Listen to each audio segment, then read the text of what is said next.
Another day. Another reminder that it does not ever get better. Like ever. They break you in a way that no other person in the world could. But you still love them. It's been less than 24 hours and I'm a mess. This is hard. Welcome back. Today's story begins less than a day after the end of a 15-year marriage. The emotions are already running high, and the reality of such a major life change is beginning to set in. Confident that a new chapter would bring a better future, she stepped away from the relationship ready for a fresh start. But as her own videos continue, that optimism is gradually replaced by unexpected challenges and difficult moments. What makes this story stand out is that she documented nearly every stage of the journey herself. From the early confidence to the later struggles, her timeline offers a first-hand look at how quickly expectations can collide with reality.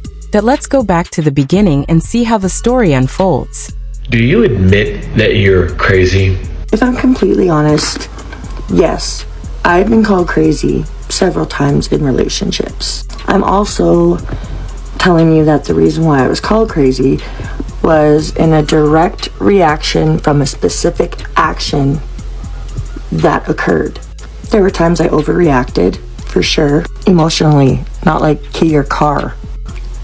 But as a full-grown woman, I've established that many of those circumstances was due because I stood up for myself.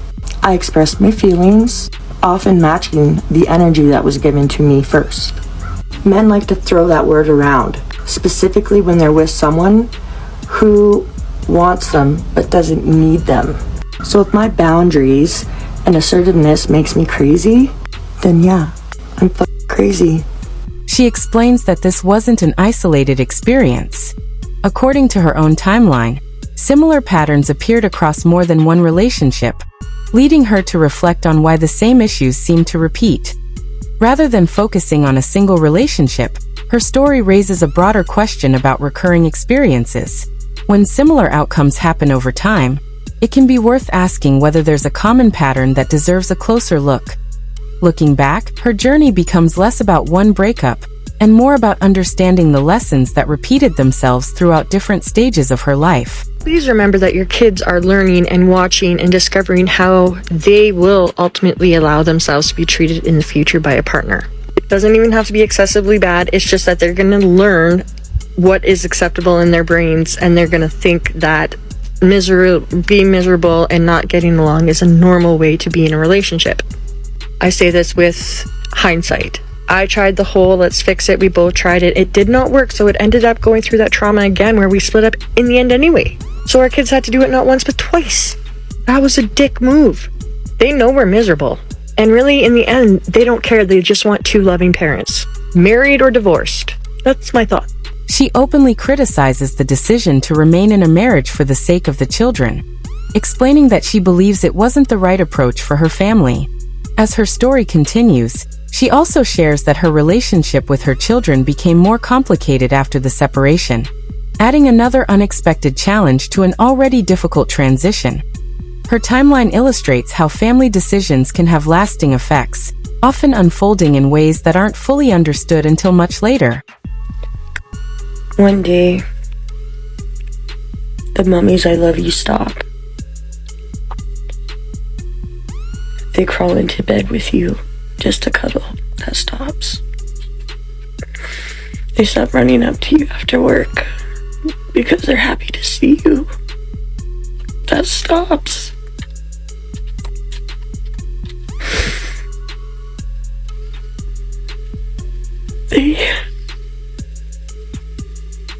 They break you in a way that no other person in the world could.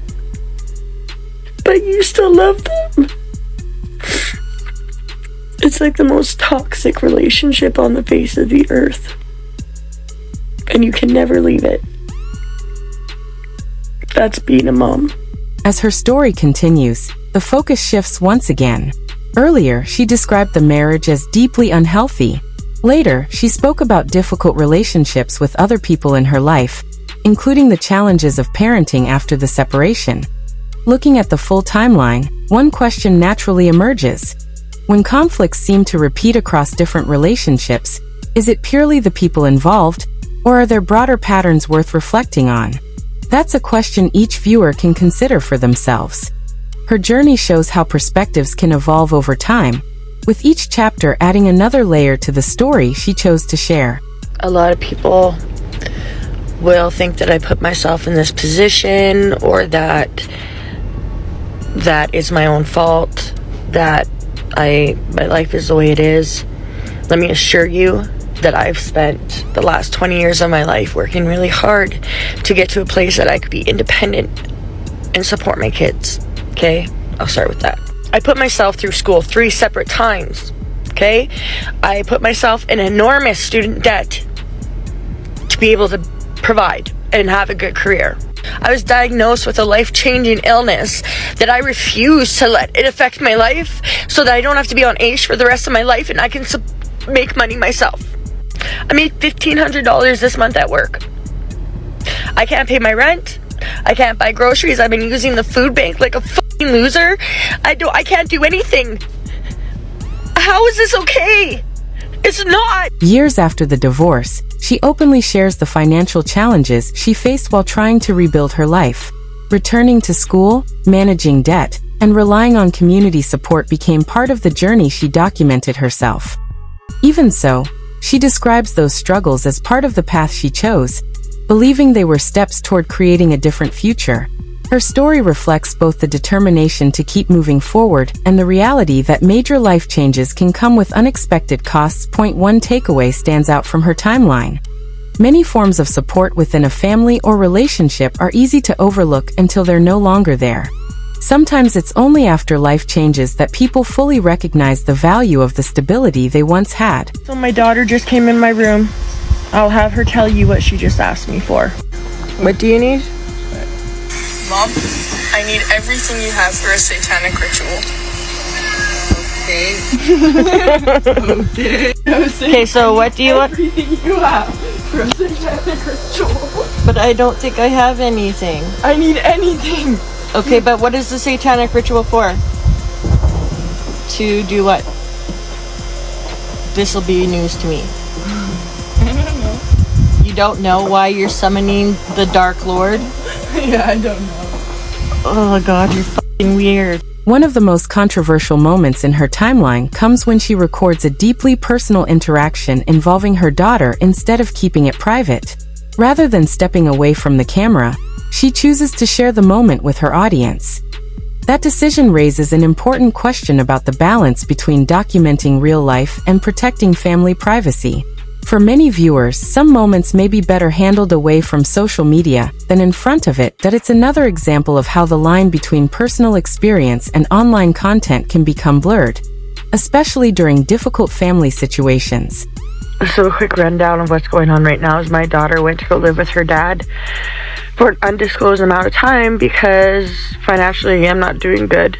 And she's fallen into some hard times within herself, and she needs to go and get clean and get healthy and learn to thrive in a place where she knows no one aside from her father. I have been away from my daughter for approximately 6 months of her entire 16 years on earth, and that is not a joke. I just pulled into work, and on Friday they asked me if I needed some time today to kind of just settle to ask if I'd be okay for work, and I was like, dude, of course. I mask better than any person I've ever met, and masking's like a thing I do better than anyone should be able to do. There was no 5 a.m. cuddle or talk. It's been less than 24 hours and I'm a fucking mess. This is hard. Later in her timeline, she reflects on how often she hid her emotions from the people around her, saying she had become very good at masking what she was really feeling. She shared that realization during one of the most difficult periods of her life, when her family was facing serious challenges. That admission adds a new layer to the story she had been telling. It suggests that the emotions shown on camera were only part of a much larger struggle, and that much of what she was experiencing remained beneath the surface.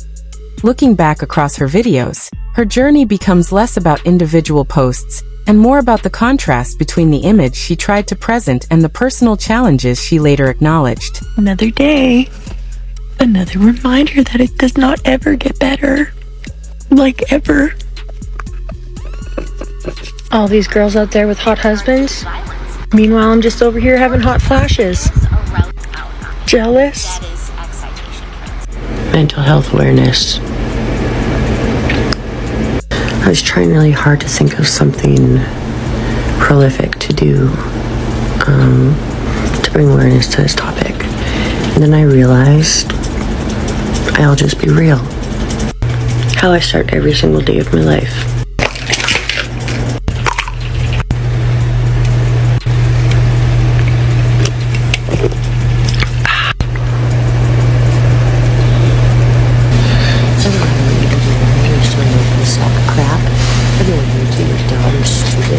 You look like a walking apple on toothpicks. You're gonna be fired. They all hate you at work.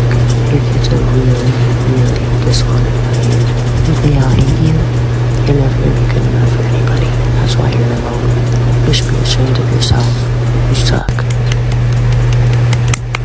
Distraction, distraction, da da da da da. Color. Dog? Color. No, Mom, I don't know why. I hate it here. Why can't I be normal? I don't want to feel like this anymore. Yeah. The kids are coming. Yeah, okay, yeah. I'll call you back later. Okay, love you, bye. Okay, come on. Hi. As her story comes full circle, she reflects on how different life turned out from what she had imagined when she left the marriage. Instead of the fresh start she expected, she describes a period marked by financial pressure, family challenges, and the difficult work of rebuilding her daily life. Throughout her journey, she also speaks about masking her emotions and how hard it became to separate the image she presented from what she was truly experiencing. That honesty becomes one of the most revealing parts of her timeline. Her story leaves viewers with a broader question to consider. When someone spends years hiding how they really feel, at what point does that habit begin to shape their identity rather than simply protect them? It's a thoughtful question with no easy answer, and one that invites reflection rather than a single conclusion.